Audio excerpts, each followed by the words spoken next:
upgrading my 3D printer again. I bought a low budget LK5 Pro large format 3D printer and have upgraded just about everything on it. I bought the first generation, so it came with one screw, so it never leveled completely right, so I did that upgrade. Then I did the dual fan cooling upgrade and upgraded to a new hot end and did the auto bed leveling. I'm using the generic probe, which seems to work okay. The BL Touch would probably be a lot better, but it's what I could afford. I've got the magnetic print bed, which you can see has been used a lot. Upgraded the aluminum extruder. That definitely was one of the best upgrades I did. Sorry, I shake a lot. I've owned quite a few 3D printers throughout the years. I've probably been 3D printing for 20 years on and off. Had a stroke and brain surgery, so had to learn how to do all this crap over again. Here's another printer that's been heavily upgraded. I'm running the Pro firmware on all of my 3D printers. Right now I'm 3D printing the parts for the longer LK5 Pro upgrade.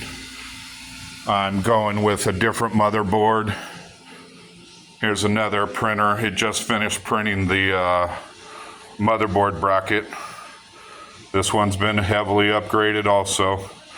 It's also running the Pro firmware, which I really like. Just my 2 cents on buying a low budget 3D printer and then doing all the upgrading over the time. I don't know if I would do it over again. If I could afford it, I would probably buy a printer that already had everything on it. But this is what I could do at that time. My first 3D printer was Ultimaker Go or Portable, I think they called them, which was like $2,000. Of course, I didn't pay that. I bought it used. Then I went to the Robo R1 Pluses, which was a good 3D printer at the time, but it was not very user-friendly, especially after having a stroke and brain surgery. I could not comprehend how to modify Marlin on my own.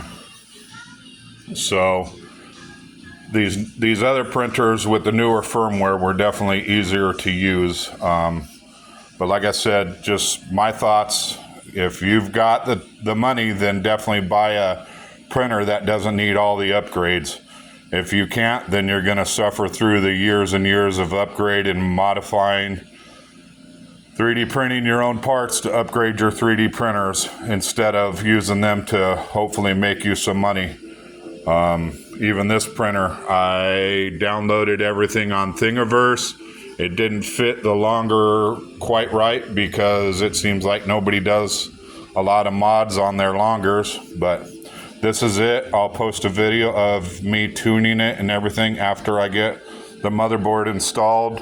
I am using the, I forgot already, the Big Tree Tech, sorry I'm shaking real bad, Mini E3 V2 board, and I'm using the touchscreen combo Big Tree Tech TFT 35 V3. I do want to let you know about my experience with Big Tree Tech. I'm not happy with them at all. I bought a motherboard, I don't know, a few years ago as replacement if I needed it. Well, then they had a recall on it and I never knew it, but when I started to watch the YouTube video to do the install, they said there was a recall on them because they could catch on fire.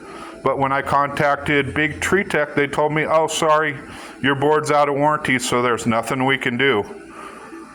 So I wish I would have bought a different motherboard, but this is what I went with. So just my thoughts on Big Tree Tech. I'm not happy with their customer service at all. As I said, the motherboard was brand new, never used, and you recalled it, and then you won't replace it for me. That makes a lot of sense. Thanks, Big Tree Tech. Well, you guys have a great day. Please like and subscribe to help me out. I do this to help try and support my family, my 3D printing. I 3D print a lot of RC car parts and a lot of RC accessories. Please check out all my other videos. Have a great day. Thanks. Bye.